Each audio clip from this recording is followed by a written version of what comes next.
Welcome to Unlikely Intersections, the podcast where intent, impact, and inquiry inspire our conversations. I'm Dr. Philip Brown with my good friend, Dr. Terry Jackson, and you're with us at the intersection. The fascinating thing about intersections is that we face many intersections every day. The way we navigate these determines the trajectory of our day and our lives. Terry, we got a great episode today, following up from a very powerful episode with Gary Ridge on Monday. And today, our topic is... What does love have to do with it? Interesting topic, right? We know it from the song made by Tina Turner.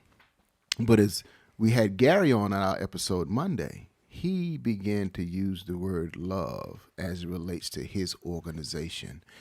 And I made mention to him that there's only been a couple of CEOs that I've ever been familiar with who've mentioned the word love, one being Alan Mulally, who's a former CEO of Ford, and now Gary Ridge. And I said, well, what made you realize that love was a part of the equation for an organization? Yeah, and he brought in one other one, Bob Chapman of Barry Weissbill. And it's so fascinating because I was asking him the question of, you know, how is it that you muster the courage or teach the courage to have difficult conversations in a way that, you know, is consistent with what he was talking about, is that it's the difficult conversations that helps people get into a place that they really perform at very well. And I was amazed because all he said was, he's just like, it's love. Yeah. As if it should be so intuitive. Right. And he talked about how it was love for the people and for the values of what we were all trying to accomplish together that made it so lack of courage wasn't an issue. Right. It's like, because love overpowers that fear as the stronger emotion. And you start putting that together and you're like, of course, that's obvious, right? And you talking and you know, a whole series of incredibly successful books come to mind, like Harry Potter, right? Yeah, like, why did Harry Potter survive the first thing? That's right. Because of the old magic, right? That's right. And it was love that saved Harry Potter. Right. You know, and so it's like, wow. Yeah, it was amazing because, you know, as I mentioned Alan Mulally because he talked about love, how he does everything out of love. And it took him love to really run Ford and to turn Ford around. And Gary talked about this morning that it took love to give him the courage to have the tough conversations with people. And he says, if it wasn't for love, he wouldn't have been able to have those tough conversations. He said, if you really love someone, then you're willing to have that tough conversation with them. And he gave us an example of someone in a meeting who, for whatever reason, something happened that morning and things just weren't right for them. And they realized that it wasn't right, but he walked through in his head, what should he do? There were a couple of scenarios, and he said, no, neither scenario would happen. So what I did after the meeting was I walked the person outside.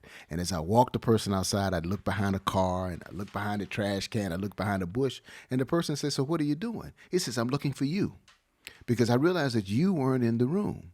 But in order for me to do that and get into that coaching moment for them, it had to be driven by love, because I loved that person, because I wanted to see them perform with how they normally perform, because they were a great contribution or made great contributions to WD-40. And it was amazing to me that, you know, it was born out of a definition that was based on the company values. Yes. Which he says are you know, need to be hierarchical. And the particular one was about the obligation. I think I may not get the semantics exactly right, but there was an obligation to make the interactions a good experience for the people, right? And make it a good day for somebody. And the person's behavior was outside of that. And the relationships were so deep that, you know, he realized that it made him look deeper, right? Yes. Like, there must be something not quite right.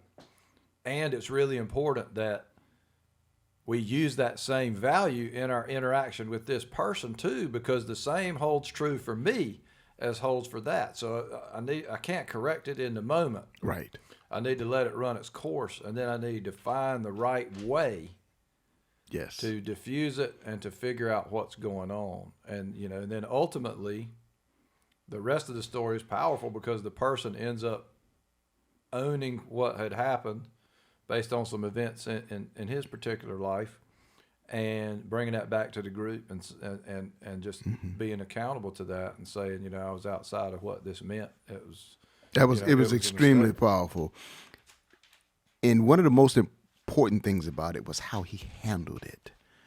Depending on how he handled it in the meeting, would have been an example to others if they were in the same situation, what to do or what not to do, whether to speak out or not to speak out, because this person, for whatever reason, was being themselves. And if others in the room, if he had responded in such a way where he addressed it right there on the spot, it could have been very possible that others would have not been as transparent in meetings moving forward within the organization. Because it might not have been safe. That's right. That's right. And not a safe environment, but they felt safe. And that person, even though they weren't themselves, they felt safe enough to be who they were in the moment, in that room, who they were. And then they were pulled outside, and it was a learning moment, a coaching moment. And the person, as you indicated, they admitted that they realized that they weren't themselves, and there were some personal things going on in their life, and they apologized for that. And so now they realize that they were in a safe environment, and they can say what they want to say, what's on their mind, and they can be ultimately transparent.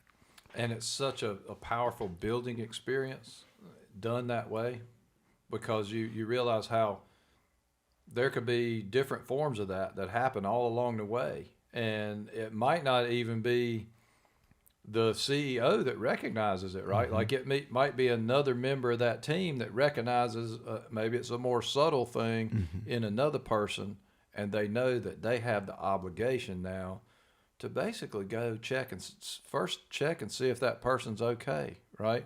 Because something must be going on, because they've decided that, you know, or for whatever reason, they've acted outside of the set of values that everybody has agreed to go by. Yep. That's just powerful. I mean, you know, it's about creating that. It's creating a culture, obviously. Yeah, you know, and actually it's a culture of love, but it's a culture of trust. It's a culture of inspiration. It's a culture of transparency. So all of this positivity comes out simply because of having the love enough that gives you the courage to have the tough conversations that everybody knows that this is just what's normal within this organization. So I can come to work, I can have a positive contribution. I can go home and have a positive contribution, because he talked a lot about happy people making happy companies, happy families, happy communities, making a positive impact. All of that rolled down to people being able to be themselves, to be authentic, and to do it within the construct of love. And as he said, it's simple, but not always easy to do. That's right. That's right. I don't know how many times we've talked about that in the context of this, and I think about, you know, so I have, as an introvert, I'm not the most expressive person, even with my family. Something I've worked on. I've got such a long way to go. But when you think about, you know, what does showing love look like, I always start out first with, you know, what does it look like as a child? And, you know, little children, by and large, are all about love, right? Like love of one another, love of their parents, love of, you know, teddy bear, whatever it is, right? Like it is just, it's there. And when we think about the environment that's present with children, so many of the times, it's one of those where in that moment, everything just kind of seems right with the universe. You know, it's amazing. You know, I'll get a little personal, and that is, you know, this. I love my father, and I'm sure my father loved me, but I don't remember a time in my life when my father ever told me that he loved me, and so that resonated with me. So that told me that whenever I had kids, I was going to make sure that I say that on a regular basis, right? So I make it a point to tell my daughter that I love her every day. When I see her, give her a kiss on the forehead and say I love her. And that's because of what didn't happen for me, and me realizing that people need to hear that they are loved, right? And what was important for me, and when we talked to Gary, was this: how do we take this societal love that we have in our families and make it a part of organizational love, make it normal for people within organizations to say, I'm doing this out of love, and I love you? Because normally within organizations, we're talking numbers and not love, right? What are the results and not love? So how do we make it more natural for it to when we connect the dots between society and organizations, love is an intricate part of that equation? Powerful question. It makes me want to use a story about how it can work, because I have seen it work incredibly well, and I'll use the example of Hurricane Florence. When Hurricane Florence hit in 2018, New Hanover Regional Medical Center, and our whole teams, everyone was profoundly affected in different ways. We had the teams inside the hospital, we had the teams outside the hospital. After the storm, those switched, and and then over time we resumed back to normal. But we had a huge a number of our team whose personal lives were affected by home damage. I mean, it was a terrible storm. And it did a lot of things in the organization too, right? Destroyed a whole building and parts of other buildings. And so the financial implications of it were massive to us. But in the immediate aftermath, it was around our purpose to serve one another and the community.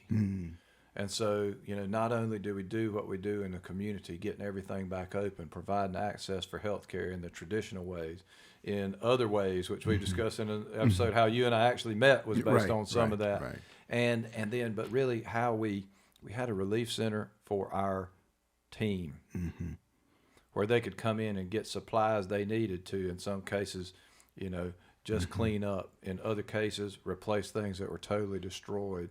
In other cases, buy time because their situation was never going to come back. And it was so powerful to be a part of it. It became a family thing. Like, my wife came and was a part of those efforts, my kids, and not just mine, but a lot of our team members. It became a whole family thing. And we knew these stories were happening, right? Like, we had employees who were having to take a canoe from their house to where the flood had receded so they could then get in a car and drive to work and then reverse it on the way back home.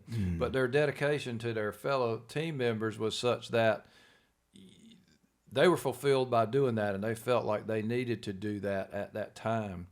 It restored their sense of purpose because they loved what they were doing. They loved taking care of people. They felt that sense of love for their teammates because they knew that reciprocal obligation existed. So that was a time of crisis, and we did things incredibly well. We managed to, to use a metaphor, to weather that episode strongly in terms of the performance of the organization. That was coming into the strongest that we ever were, into the position of ultimately being acquired a couple years later. But your question has been in several other episodes is, why can't that be normal? Right? Why can't we talk about that under normal conditions every day? Because it's under there. Sometimes we just forget, or it's covered up, or we get distracted, or our mental chatter won't let us remember why we're there. Because everything is supposed to be love based upon what we were taught as a kid. Humanity, it's all about love. But then we get older, and I guess we become a little bit more logical. And maybe the more logical we become, the less loving, or maybe not the less loving we are, but we don't think about it as much. And so we practice it in a particular way where maybe we think it's a material gift. right? Versus a hug or a kiss on the forehead or telling someone. We think this material gift is displaying love, but nothing can replace someone telling you that they love you. The word alone resonates with you long after the material gift is no longer around. And so the importance of saying that to colleagues, employees, family members, we've seen a lot of things that have happened, over a period of time. We saw the Tyree Nichols situation, right? And then I was telling you this morning that an article about something that happened in Pakistan. I think it was a terrorist bomber. 44 people killed, 150 people injured in a mosque where there should be love, right? Giving praise to their God, and yet somehow we have forgotten to make love, or we hold love in a particular construct, right? A construct of that's around the family, that's around my spouse or my children. Can't possibly be employees, can't possibly be the organization or institution that I work for, can't possibly be my leader, We've built those walls, which prevents us from being transparent, prevents us from having courage. And so how do we begin to tear down the walls to show that love is about humanity? And how do we normalize it? Really powerful question. Tear down that wall.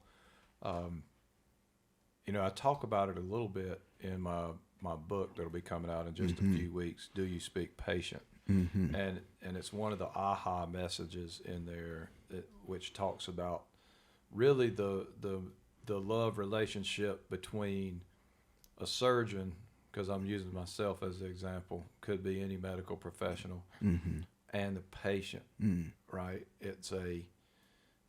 It really is a form of love, right? It's agape love. It's very deep. It means ultimately, the way I think of it, it means that, I care very deeply about your well-being and what's best for you, and you the same in a reciprocal fashion. And it's powerful. There's nothing that has that level of power. We try to use surrogates, right? You mentioned them. In business world, we use the surrogate of compensation, financial compensation. And I think you and I have talked a lot of times, including today, that compensation has to be adequate for the job in terms of its fairness. But it's never enough to account for things when they're missing. That's right. And so if we don't learn how to peel that thing back and show love for one another in any setting, then there's going to be this continuous struggle that really doesn't have to be, especially true in healthcare. And of all industries, love has to be a key ingredient in healthcare, because you have people coming through the door who, for the most part, don't know a lot of the providers who are providing services for them, but they're trusting that these people would do what's in the best interest of their health. And oftentimes they're sick or they're injured and they're looking for relief. And regardless of whether you know them or not, at the root of that relief, at the root of that service is love. And if you can't do it with love, then you don't need to do it, right? And trust is a part of that as well. And so people are so dependent on the healthcare industry to provide that relief, and they have to understand that it's in service of humanity, which is the greatest service that you can give. Yeah. It's almost like we're going to end up talking about the book before it comes to publication. But, one of the things I would say is, as somebody who's been in physician leadership for many years now, right. I've never been more concerned about the well-being of my colleagues and, by extension, our patients, because it's been a very difficult environment and lots of different pressures from lots of different places, and all the surveys that we see nationally really have shown this profound deterioration in how everybody is viewing their current position. I mean, nursing turnover massive across the country, physician turnover same, early retirements. Anybody who can get out is getting out. You know, so I've read studies that have been as high as half the physician workforce is contemplating retirement or a change to another related profession from their current situation. And there's a shortage already. And so we're really in a fundamentally difficult place to start with. And so we have to figure out the cultural elements that have to change. And I really do believe it begins with love, right? Like if you love somebody, are you going to intentionally set up a situation where they're unable to have what they need to do the job well, or they're gonna have unreasonable demands on their time, or they're going to be unable to spend the right amount of time with their family for their personal renewal? All these things, right? Like the answers to that is, well, you certainly wouldn't. And the journey to get there is difficult, right? Like it's going to take some creativity. It's going to take co-creation. It's going to take, I'm going to say this, for the first time in the history of the industry, it's going to take a genuine and widespread attempt to engage the people at the front lines as part of the strategy, planning, and decision making for what the future looks like. Otherwise, we are not going to have front lines. Yeah. And, you know, based on our national health, that's a disaster. You know, we have to, I think I heard Alan Mulally say this, we have to lead with love, right? And oftentimes it's not, we're leading with something else. We're leading with profitability. We're leading with return on investment, right? We're leading with numbers. We're leading with everything that really doesn't matter. Or it does matter, but it's not as important as the people. You know, we always hear the people are our greatest asset. Well, Gary proved through WD-40 that his people were the greatest asset. He talked about his employee engagement numbers, which were above 90 percentile, right? And he was there for maybe 35 years as a CEO, so I think if I recall correctly. And so he shared with us also in this past Monday's episode, the book of, you know, helping people win at work. And he talked about, you know, don't mark my paper, give me an A. And he gave the example of the professor who, you know, his peers were upset with him because he gave the students the final exam. And then he said, I'm going to teach them the answers so that they can make an A. And in our culture, it should be about helping people win in this culture, in our society. And if we want to give them a grade, it should be about helping people get an A. We can only do that through love. It's because I have love for my fellow human being, my fellow man, that I'm going to help them get an A. Not thinking about the impact on me, but thinking about my impact on them. Because too often in our society, we don't do things like that because my ego says, I want to look good. I want to look better than, I want to look smarter than, more intelligent than, I want to seem more professional than this other human being.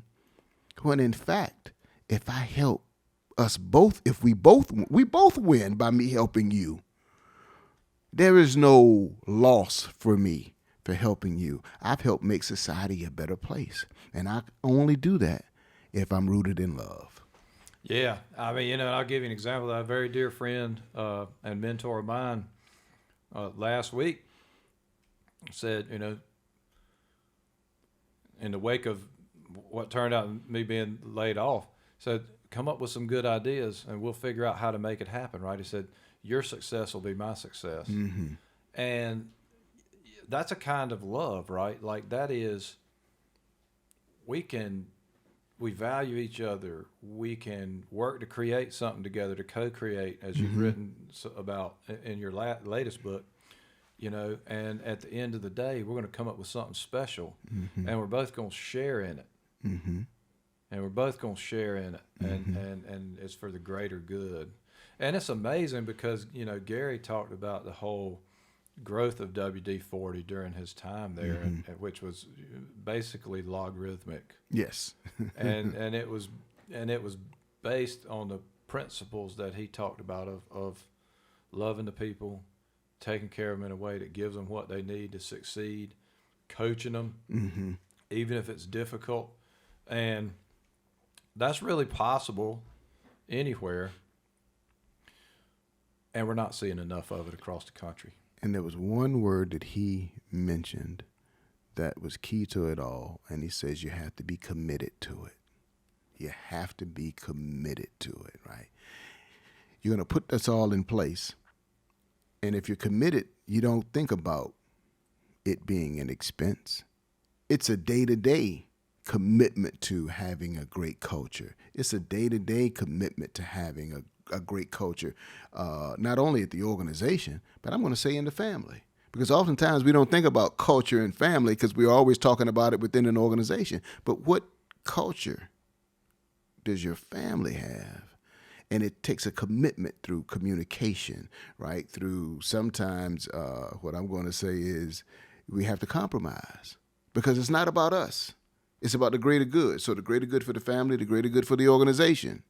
They're the same. We're trying to figure out what we can do to have the greatest positive impact for our family and for the organization. And we all win, right? That paradigm of win-lose, we've been taught that through sports. And that's good. It has its place.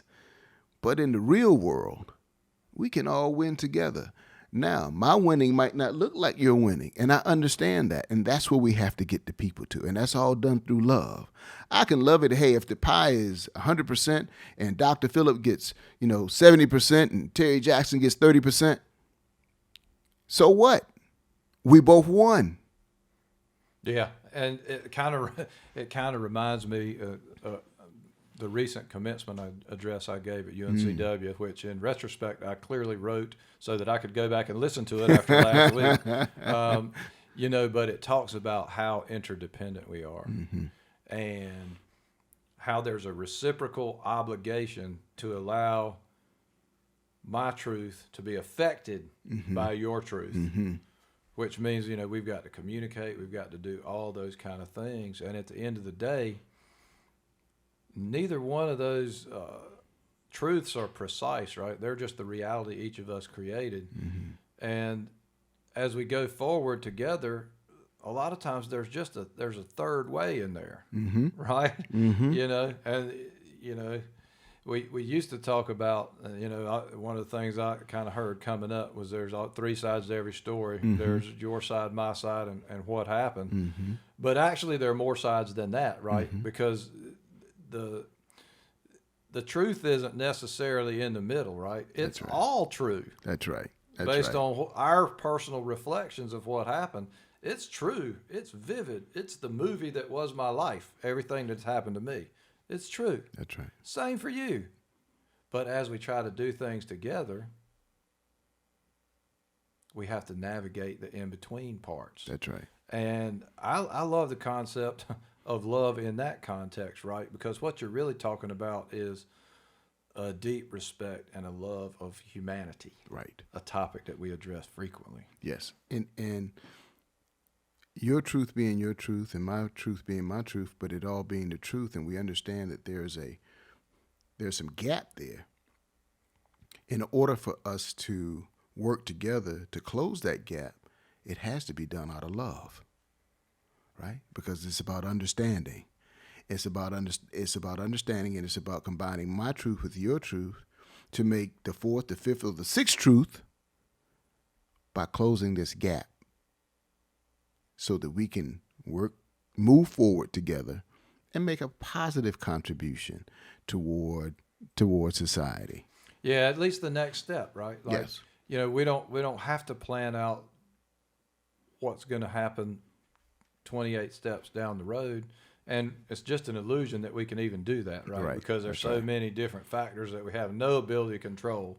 It's not like, the financial reports that you look at and the budgets and the things that you set inside a big organization are filled with assumptions Yes. so that you can create the illusion of control. And those assumptions are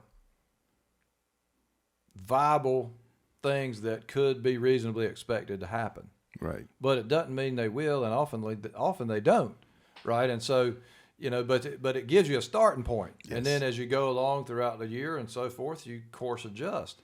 And life is a little more complex than that, right? Like we don't, in our human interactions, we put assumptions in at our great peril. Yes, yes. To talk about assumptions, Gary told a great story, and I think you kind of reminded him of the story. Simon Sinek had made a mention of Gary, and Gary said that he was in an earnings call, and with Wall Street, and they had mentioned to Gary that we see that you've missed your numbers for this quarter. Gary said, "No, we didn't miss our numbers. Our numbers are fine. We missed your numbers because you assumed what we were going to generate this particular quarter, and your assumption was wrong. We knew exactly what we were going to generate, and we did." Yeah, and it's and it's interesting. So you can peel that back, right? Like that was even done out of love, right? Yes. Because that's the courage to, as a CEO, to come back to Wall Street and say, I love what we're doing here. I love my people enough to tell you that, what you say we ought to do is nowhere near as important as what we believe we need to do and how we need to do it. And we're going to be okay. That's right. So that message to his tribe, as he calls it at the time, think about how powerful that was if you are a member of that tribe. You'd be like, yeah, man, our CEO just told them to, go take a hike. Yeah, exactly. They don't, you don't control us. We're doing That's right. this very meaningful work that we do that's global, that puts WD-40 in everybody's, possession when they need it. Which That's right. I can't imagine life without WD-40. That's right. I mean, That's right. And they just got right on down the road. That's right. And he attributed to Wall Street's short-term thinking versus their commitment to their culture and the delivery of a product to the consumer being long-term. They were playing as he called it, I think it's the book by Simon Sinek, the infinite game, right? Yes. And, and he was very careful as a business leader to say, now within that infinite game, there are finite games that you have to play to work. It's part of it.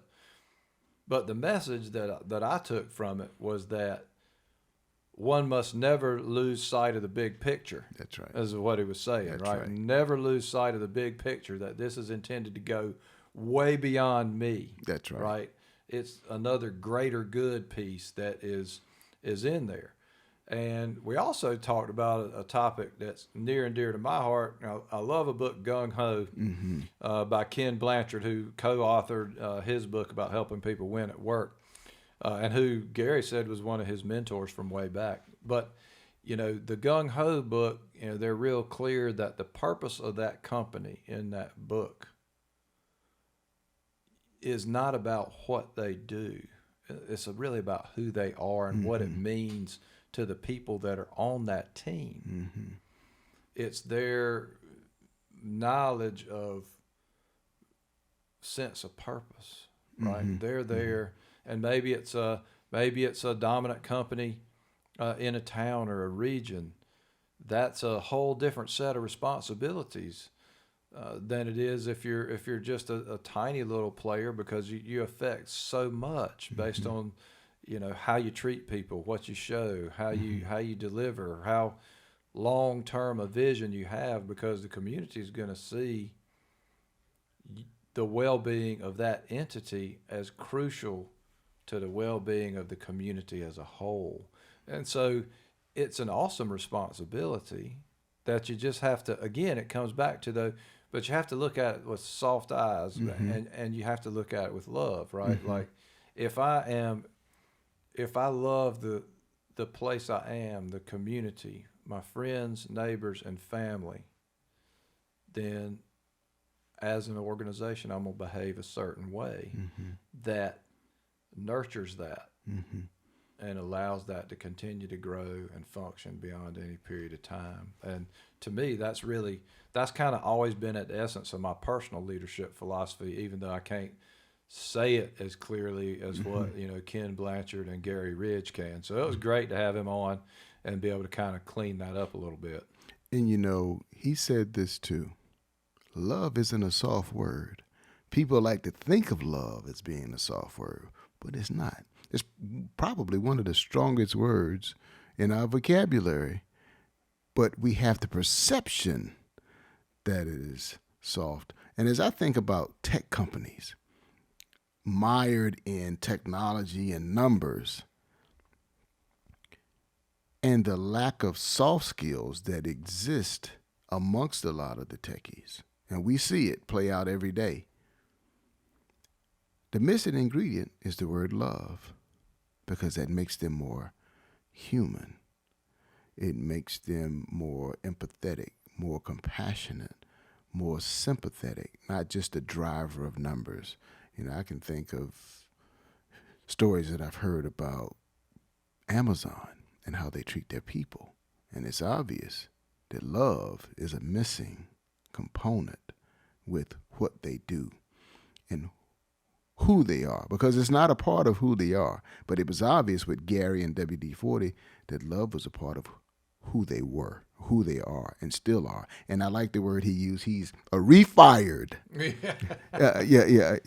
CEO versus retired. And he wants to put this out in the world, right? Like, greater good. Yes. How can I help people understand? It's like an enlightenment of sorts, right? Like, and he's driven to, it would seem he's driven to be a mentor to help other people through his mastery of what that feels like, looks like, seems like to people. And that's powerful because, he doesn't have to do that. No. Probably doesn't have to do anything if he doesn't want to. No, he could sit back and rest on his laurels and rest on his bank account and not have to go out and do any work. But he's out working with other CEOs to create the same types of cultures. So ultimately, within those organizations and their culture benefit the communities and society, because it becomes a generational kind of cultivation of what love should look like in a family, in a community, and also within an organization. Yeah. And, underpinning, he said it a number of times, trust, right? Yes. And in my book, I talk about trust in the context of the patient relationship as being the number one thing. And I really think in a lot of ways, Stephen M. R. Covey's got several books about it, Speed of Trust, Trust and Inspire. It's really the underpinning of everything good. And it's pretty easy for folks to see when that's violated, even if they're not directly affected. And it looks kind of like, well, I've got this on the wall, but my behavior is this. And once that's seen, then the believership of people just goes away. Yeah. It's like, I know Ryan Berman, Return on Courage, when you guys were working with the New Hanover team in transformation, he really talked about, leaders creating believership, right? That we have this common set of beliefs that we pursue together that makes us strong. And when that goes away, basically what you end up getting into is an exclusive type culture, one that doesn't have that feature of safety. And it's hard for people to feel loved if they don't feel safe, because helping people be safe is a part of showing them your love, right? I mean, that's what we do with families. That's what we do, in any kind of group, right? One of the whole concepts is that circle of safety, right? And Simon Sinek talks about that. Like, there's nothing new in the world that we're talking about, Right. we're just trying to kind of reiterate it in a way that maybe we can help ignite some change on scale, because it just that's kind of where we got to go. All this hate, you know, the antidote to hate is love. The antidote to dark is light. I mean, you know, you can't. That's That's right. just how it goes. That's right. That's right. That's right. You know, we're trying to connect the dots, right? Oneness is what we're really talking about. How do we make it one in our life as it relates to society and our organizations? It should be oneness. The oneness of love should bring us all together, and we should do what's best for the next human being or for the greater good, given the oneness of seeing each other as we are and wanting more for them than we want for ourselves, and understanding what it means to help another human being win. It's that leap of faith. I think Dr. Rao talks about it a lot. You know, he's one who says that humans are incapable of acting outside their self-interest, outside their perceived self-interest in the moment. And there's a leap of faith that says that has to enable me to do something for you that doesn't seem like it's in my immediate best interest, right? Like every act of heroism that we see where somebody puts himself in jeopardy to act for somebody on someone else's behalf looks altruistic. But if we are to believe, you know, that we can only act within our self-interest, which is a model that I'm playing with right now, then, you know, what that says is that the underlying values make it so doing that act benefits me because I'm being consistent with that value. Okay, well, translate that into a corporate setting where the values are stated, right? They're on posters everywhere. They're all of the, you know, you can't turn your head without seeing some value statement somewhere. Behavior that's inconsistent with that is going to erode the trust, is going to erode the love between team members that needs to exist because they're not safe. Yeah. It's interesting. I got a call the other day from a small company about doing some culture work, right? And so I began to have some conversation with some people. And it's interesting, all that we are discussing in this, I can reflect on the conversation I had with them and what they were going through and the lack of trust that was happening and the lack of love that's it, you know, that's not a part of the environment. And so this is extremely applicable, our conversation with Gary on Monday and the conversation we're having today, because it's around not only helping a small company continue to do well because they've been around for about 11, 12 years, but giving them the ingredients to continue to grow and to thrive. But it won't only help them as a company, it'll help their families as well. So that's the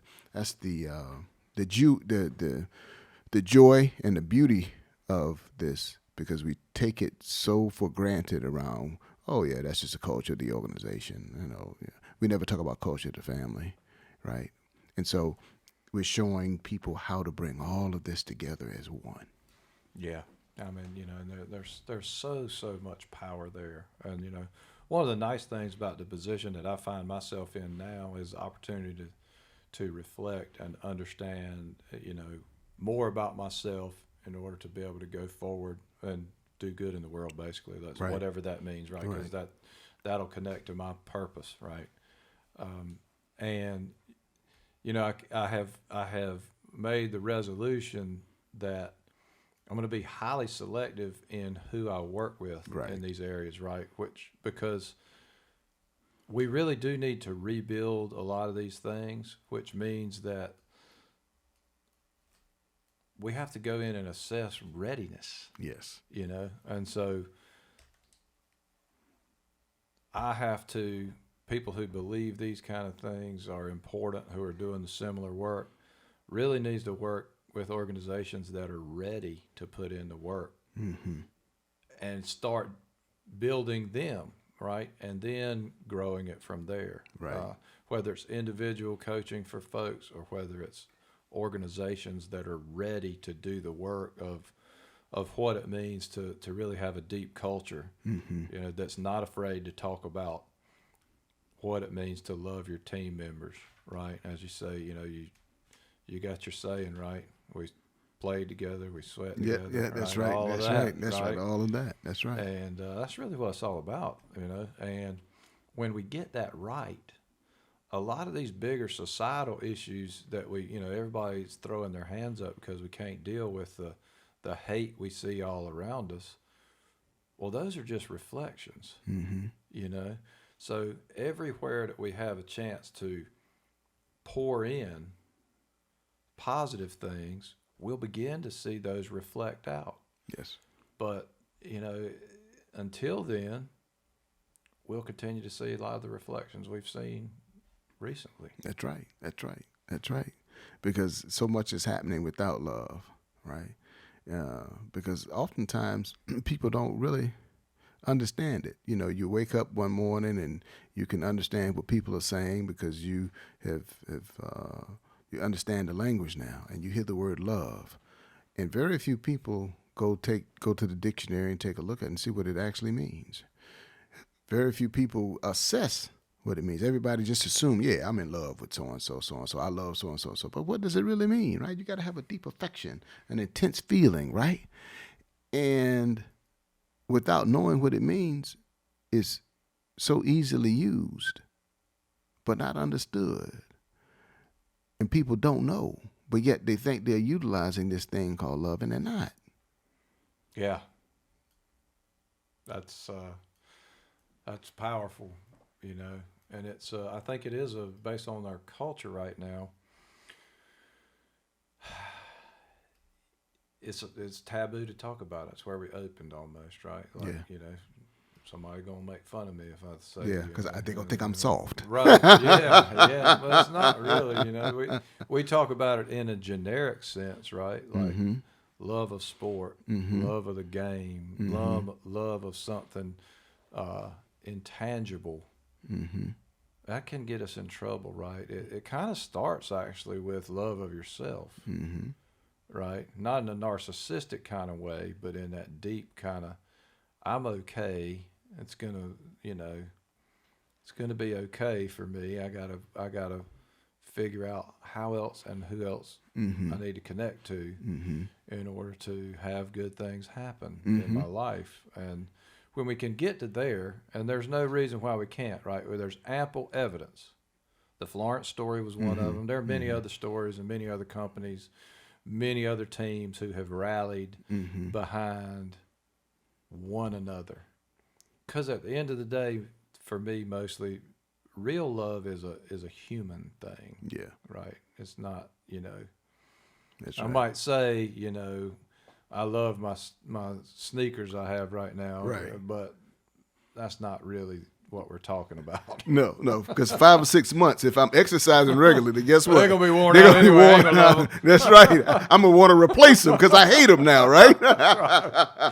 Exactly. Yeah. So it has. I think I heard someone say, anything of real value can never be replaced, and you can also replace that with love. Anything that you can give real love to can never be replaced. And so if we think about it from that perspective, when you think about, humanity, if I love you, then I see you as I see me. That creates the equality that we've all been talking about, right? That should create justice as well. And that also creates inclusion. In that one word, those 4 letters, all of that is included. And so we'll only think about diversity from the diversity of thought, but not diversity because of ethnicity, because I see you as human, because I love you. Yeah, we got to get over there's a safety in who is us, right? Whether it's your team, whether it's your company, whether it's your family, it's that circle of safety. And right now we're living in, it seems like, in such a world of perceived danger where people feel unsafe. Maybe it's about their career, or maybe it's about their image, or lots of different things that can be. It's causing us to act in ways that are to our own detriment. It's almost that just not enough folks have begun to realize it. And that's what can change, right? Like, I can just as easily look at a person and tell myself a story about why I love them as I can tell myself a story about why I don't like them. Right. Right. It's really not any. I have to really trace those thoughts back and figure out, why do I have this underlying assumption that I should be, standoffish from Terry, right? Or why, I have to trace that back and understand that we all do. And when we do, ultimately it all falls apart. Yes. It is just a story we've told ourselves at some point based on things that happen. And so what if we just take a pause and reconstruct that story in a different way, huh? The beauty of playing sports, you put on the pads and the uniform the same. You practice the same. Some people get injured. You get injured the same. Have the same injuries. You go to the shower and you shower the same. As I shower, none of my color comes off. As you shower, none of your color comes off. Everything is the same. That's a deep bond. That's a deep understanding. For anyone who has any myths about it, it's a deep understanding. So that's why I use the phrase that I use all the time.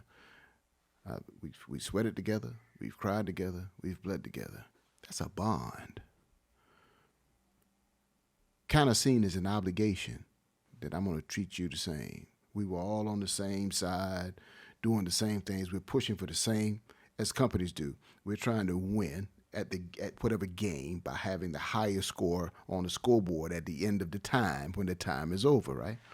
But when that time is over, the other team, they're the same as we are, because they've practiced the same. They've gone through some of the same injuries. They've done the same things. It's just the constructs that have been built. I'm playing for, say, John T. Hoggart, and you're playing for New Hanover High School. But at the end of the day, it's all the same. Gary kind of talked about that when he said, hey, you have your vision, you have your strategy, but then you have your milestones in there. Dr. Rao kind of talks about it. He said, yeah, go ahead and have your goals.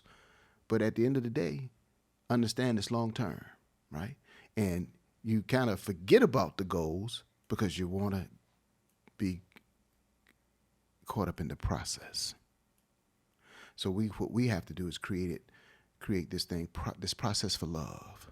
How does one become a loving being, enamored with wanting to love other human beings, enamored with wanting to love your organization and love your family and love your community in such a way that we all give out love, regardless of what some of the obstacles we may face. We still have to work toward the process of loving each other. Yeah. And so we've kind of come to the point that, I think in some ways we've put forth a model to answer the question, right? What's love got to do with it? That's right. Actually, everything. That's right. How do we act into that? Because it's all about acting our way to thinking. There are a lot of deep reasons why we're confused about what it ought to mean. That's right. And I will say that I certainly, speak for myself, I certainly love that we have an audience here to listen to us. I love doing these talks with you. I've grown as a human being because of it, Terry. Love you like a brother. Yes, sir. And we hope that folks are getting something out of this. We hope that you'll, go check us out on YouTube, where you're seeing us right now at Unlikely Intersections, or Facebook, Unlikely Intersections, or unlikelyintersection.com. Or check me out at LinkedIn, Doc Philip Brown, and Terry. You can check me out at LinkedIn, Terry Jackson, PhD. And I'd just like to reciprocate. I love you like a brother. I want to see more love in the world. I want to see more humanity in the world. And we've given you somewhat of a framework in this conversation to at least go do some research and figure out how you can make love more part of what you do on a day-to-day basis within your organizational life or your societal life. And let's take that and make it one. We'd love to see you at the next Unlikely Intersection.